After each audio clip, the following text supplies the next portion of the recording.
Good morning, everyone. Welcome back to Bodhi Tree Buddhism for class number 16 in our present ongoing series, The Way to Buddhahood, where we are reading that modern classic, Chinese Buddhism, by Venerable Master In Shun. So we're continuing on today where we are covering the section on right view, because right view for the so-called five vehicles, in other words, is right view for pretty much every form of Buddhist practice, from basic entry level right up to one's highest aspirations. We have been in the last couple of weeks looking at various aspects of right view, including having a basic correct understanding of karma. In other words, certain actions that we engage in lead to certain results. In particular, when we do wholesome actions, it leads to happiness. When we do unwholesome, or what we might call evil actions, that leads to painful results. And also how this sort of cycle of karmic actions and their results continues on for lifetime after lifetime.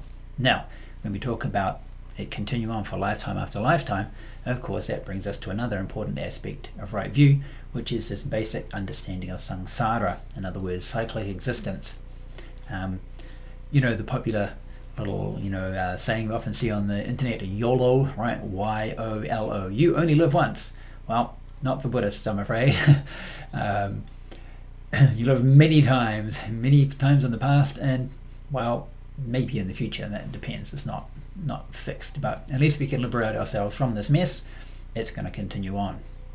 So the anti-YOLO Buddhist idea of samsara is also a key part. And then just for last week, we were talking about, first of all, the so-called three unfortunate, or the three painful destinies or types of rebirth, the so-called animal realm, hungry ghost, and hellish realm. And today we're continuing on with the so-called higher realms. So without any further ado, let us jump on in and have a look at this material. Okay, over to the text. There we go. So we've got the heading there, the two higher destinies. That heading in Chinese is actually the human destiny and the divine destiny. So from the Chinese to the English, 人中苦乐杂，生成之枢纽，人本物鬼本，习俗妙相言。 Among humans, suffering and happiness are mixed. They are the pivot point for ascent and descent. Some mistake spirits as the source of human life, and this popular Chinese misconception still continues on. Okay, the first half we're going to cover today. The second half, as you can see there, is this popular Chinese misconception. We can go very quickly through that in a minute, because there's a particular sort of a cultural misunderstanding. Okay, so the first idea is that among the human realm, humans in general experience suffering, experience pains, but they also experience some kind of happiness as well. Now this is a really important factor because this is contrasted against all the other types of rebirth, the other destinies within Buddhist thought. So the basic idea being, like the hellish realm, it's just so painful and suffering, it's just sort of suffering all the way through. And even the other two lower realms are also pretty much like that as well. On the flip side, in the divine realm, it's just blissing out all day. It's sort of all day on the beach, sipping your mocktails and chilling out and not a care in the world. Now, the human realm is then quite different, not just in that it's got a bit of both, but being that the gods, the divine beings, because it's just blissful, they've got almost no impetus to do anything proactive about this state. It's just like, well, everything's chill, why should we worry? There's actually a kind of a popular saying in Chinese, 富贵修道难, which means if one is wealthy and of high sort of social status, it's difficult to cultivate the path. Now, it doesn't really mean it's difficult to cultivate the path, but what it means is literally it's difficult to cultivate, but what it means is when you're in that position, just like everything's good, like why should I try to do anything about it? Now, if you're on the flip side, if you're in this just like, if you're in the middle of just hell, you're in the middle of a war zone, you could try to cultivate, but it would be incredibly difficult, right? You'd just be so stressed out dealing with survival that it would be really hard to do much else. But when you're in this position whereby you can kind of experience these pains in life, and we don't like that, and we want to get away from that. But there's also happiness, and we can kind of move towards that, and we can also maybe have a bit of space in between where we're not just sort of overwhelmed with pleasure, but we're also not just under that stress of pain, that maybe we've got that space to do something about it. So that's the idea here, for this idea that among humans, suffering and happiness are mixed. That maybe shouldn't be like the human realm is the pivot point for ascent and descent. Now, another item here, and it's kind of a fairly common notion that karma can only be enacted by human beings. Now, I've seen this in many places. This idea karma can only be enacted by humans. The other realms can't enact karma. Now, this is kind of connected with this idea here. I want to say, no, I see no reason why that would be the case.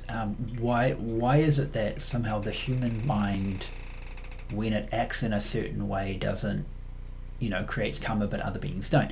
Now, usually the argument is sort of things like, because like animals just act by instinct. Now, this is kind of a weird argument to me. I mean, what's an instinct? It's still just an action, I think maybe it's tied up with like lots of modern ideas that we have. Human beings, we're like rational. We can make these rational decisions, and therefore we're culpable for our actions. Whereas we don't look at that for animals, for example. But I don't think it's as simple as that. All beings act in certain ways with certain emotions and certain intentions. In many ways, many of the negative actions that humans do are also so-called instinct. I mean, can you draw this like hard line between so-called instinct and non-instinct? I really don't think you can. So I'm not actually a proponent of this idea that only humans can create karma, and sort of therefore being in any realm within samsara is all due to something that you've done as a human being. I don't buy into that at all.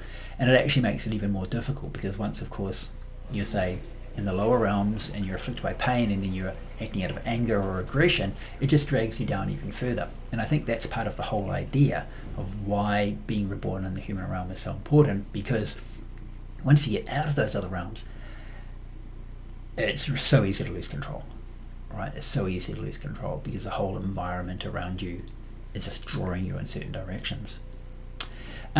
So this idea here, though, is a pivot point. I'm not sure if that's the idea that Venerable Inshuan's getting at, that sort of all action is only, karmas are only created by humans, or if it's just simply to say, because it's got this balance between happiness and pain, and maybe there's a bit of space in between to think about and reflect on actions, we can then use that as this opportunity to sort of make a turn for the better.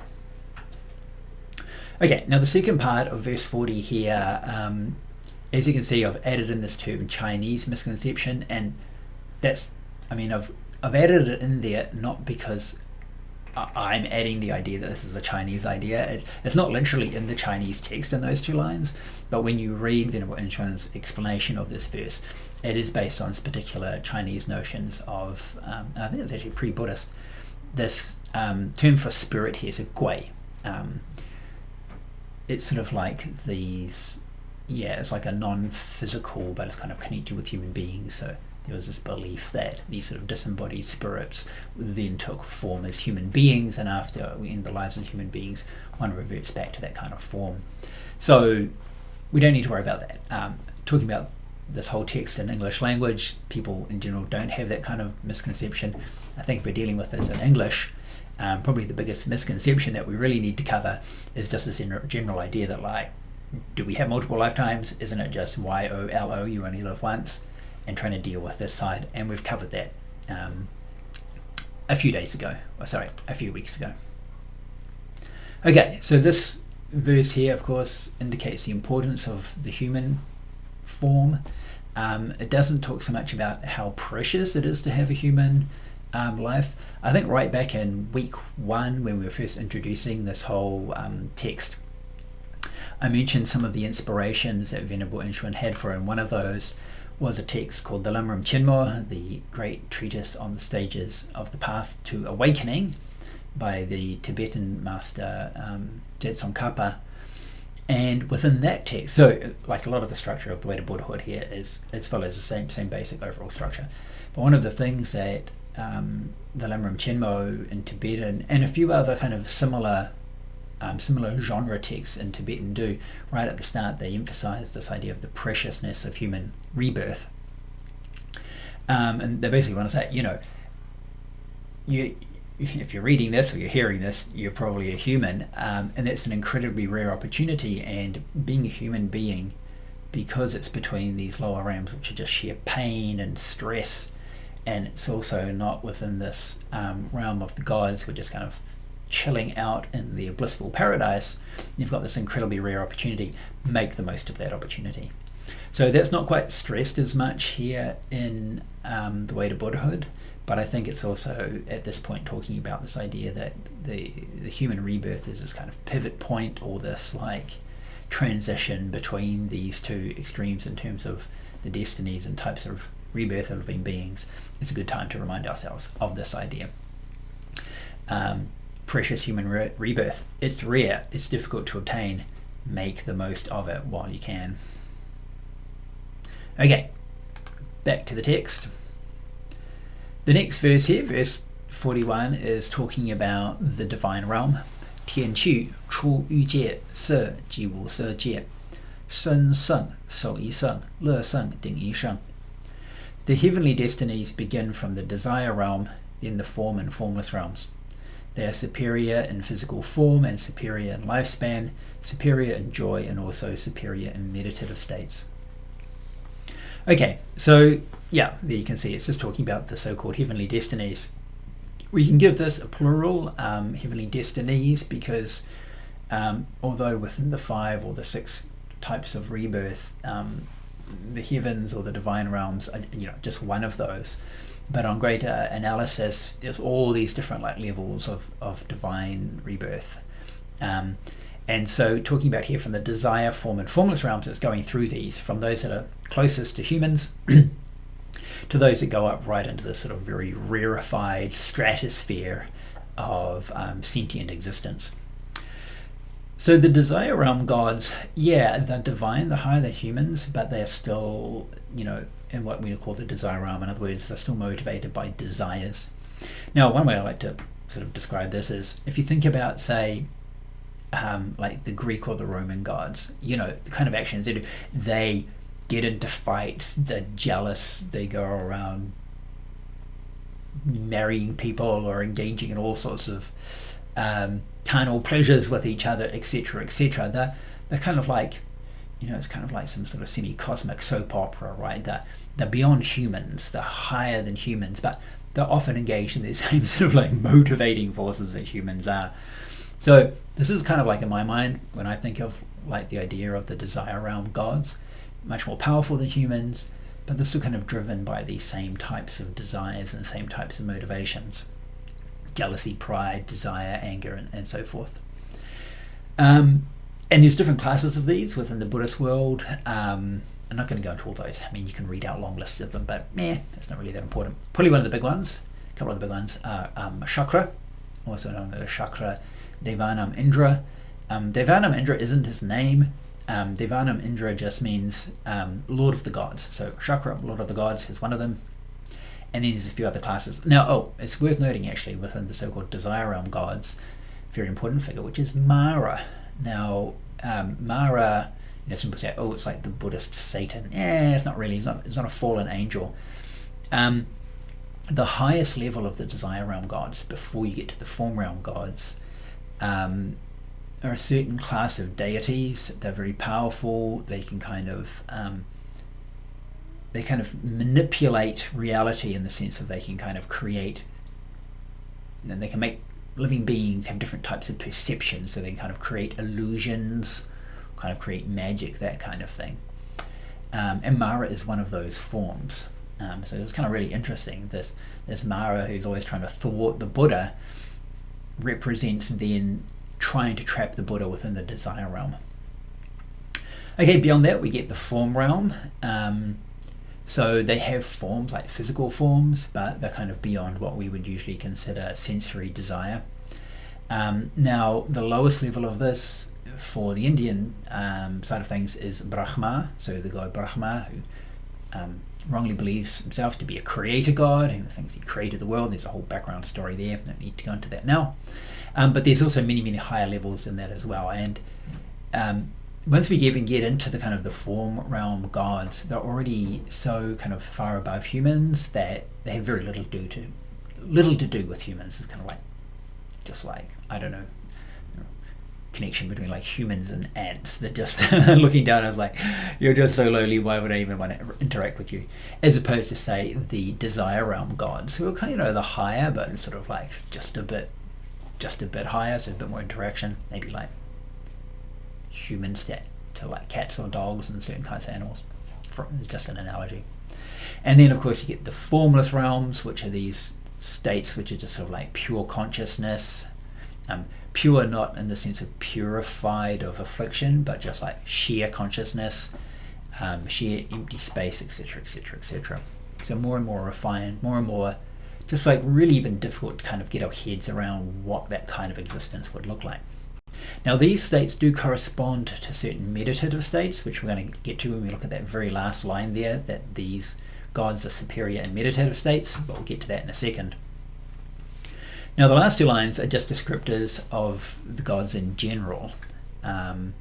So the gods are superior in physical form, and by superior means superior when compared to humans. So they are more beautiful, attractive, they sort of radiate light until you get really high up, and then they're even beyond radiating light. They have a longer lifespan. Their lifespans are just like these incredible lengths when compared to the human world. And one could kind of argue that this is why often humans think that the gods are like immortal. They don't die, they're kind of eternal.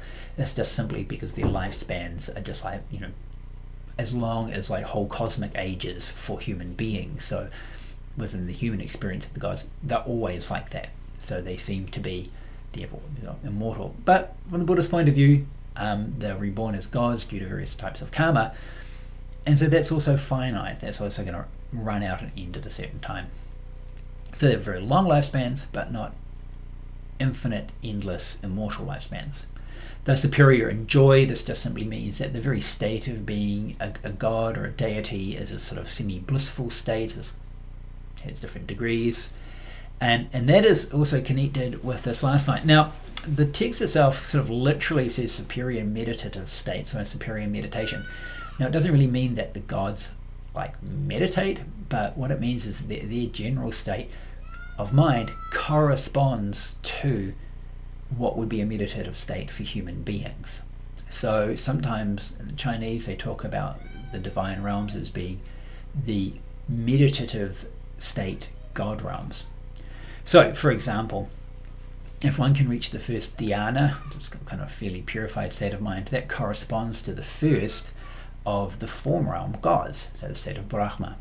Even before one's even got to the first dhyana, one's sort of purifying the mind and refining the mind, clarifying the mind, they already corresponds to the desire realm gods, and so on and so forth. So they kind of have these corresponding ideas that certain meditative states correspond to similar states of mind to the gods.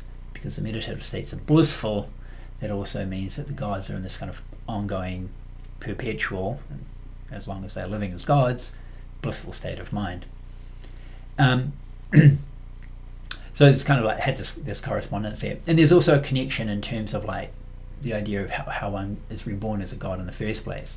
So it's believed that if one can enter into these meditative states and purify the mind to that degree, you know, entering into meditation is a type of mental action. That's a karma, and the result of that karma is to be reborn into that heavenly realm that corresponds to that mental state. So it's this kind of connection there between refining the mind as meditation in the human realm, and then having an ongoing just like existence in that state, which we call rebirth in the divine realms. Okay, enough of the gods. That is our 5 destinies, from top to bottom, from the divine realm. Boom, it's really high refined states, but remember, it does not mean liberated. Being higher on these ranks, and this whole idea of going from like the hells to the hungry ghosts to the animals to the humans to the gods, this is not like a line that you ascend up through and then at the top is liberation. Okay, it doesn't work the way I think. This is a really common misconception. Jainism, so around the time of the Buddha, it's kind of like that. You kind of just like higher and higher and refined, and then at the top, boom, the liberated state of the jinas. So the great expounders of Jainism are known as the jinas, the victors. It's not like that at all. Okay, it's not like that. This whole thing in Buddhism is like you've got this whole rank here, but these are all samsaric states. So you want to get out of that. That's liberation, right? Now, in theory, you could go from any of these states to liberation, but you're really, in practice, you sort of need these more refined states, higher states of mind, to then get liberation through wisdom.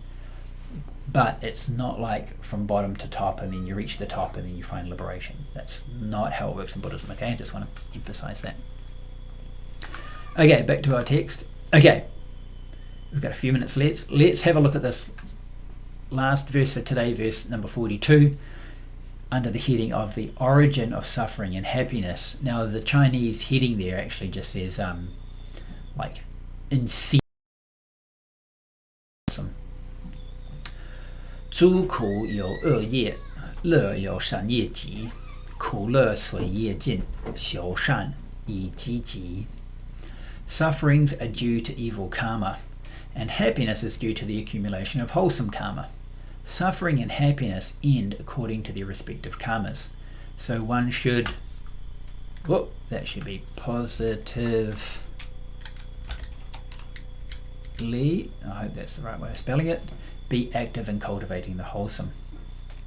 Okay, so the first line we've kind of already encountered, right? This idea that suffering and pain is due to evil karma. We engage in various forms of evil or unwholesome karma, driven by craving, aversion, ignorance, and so forth. And the result of this is suffering and pain. Okay, that's the basic first idea. And the flip side, of course, is that we experience various happinesses in life and pleasures and joy, and this is due to the fact that we've cultivated wholesome karma. Okay, so just don't note the word accumulation there could just be you could say the same with the first line as well. You could say sufferings are due to the accumulation of evil karma, happiness due to the accumulation of wholesome karma. Right, we've gone through this idea quite a few times before.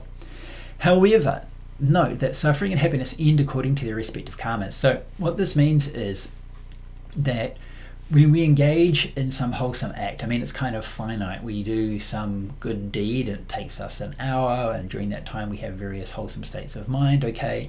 It's kind of like finite, quantifiable. It's going to lead to some result. Now, as we've mentioned earlier, it's not like equal and opposite reaction, like every action has an equal and opposite reaction, right? We've dealt with that a couple of weeks ago. Wrong. Please don't use that physics idea when talking about karma. Is very misleading. But because that's only a certain amount, now that's going to lead to certain results, but they're not infinite results. It doesn't mean you plant one apple seed and you get an infinite number of apples, right? You plant one apple seed, you get one little apple seedling, you get one apple tree, and it's got so many fruit and results, and it's only going to live so long, and then it's going to end, right? If you planted 1,000 apple seeds and you got 1,000 little apple seedlings, you got a whole orchard, right? That's going to be even more of a good result. So the suffering and happiness, which are the results of our karma, they end according to, just the fact that the karma that created them in the first time is limited. It's got it's only a certain amount, and that's it. So because then, even if we're engaging in wholesome actions and we're experiencing the results of the wholesome actions now, we should be active. You've got to be positive and proactive almost in cultivating the wholesome, because you might think, well, everything's pretty good now, my life's pretty happy, pretty sweet now.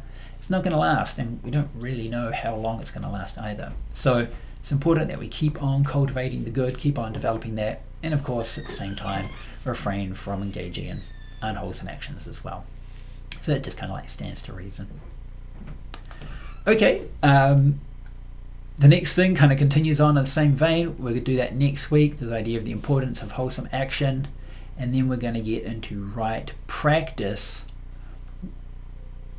after we finish right view. So up till this point here, the importance of wholesome action, which we're going to hit next week, that really is going to round out this idea of right view for us.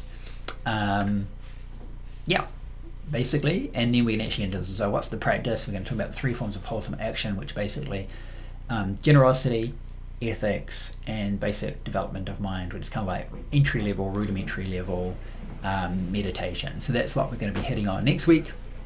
Hope to see you back to join us. Oh, now I've got to add, if you're watching up until this last point, from next week I think I'm going to change class times to Saturday. Don't know what time zone you're in when you're watching these.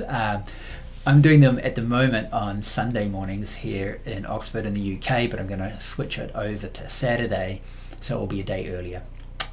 Just to let you know about that. Hopefully I can sort out how to change those dates and times on the Facebook events little systemy thingy. Okay, thanks everyone for tuning in. Good to see you as always. If you've got any thoughts or comments or got any questions, just message away, let me know, and I'll be happy to chat with you about it. Okay, take care. Bye bye.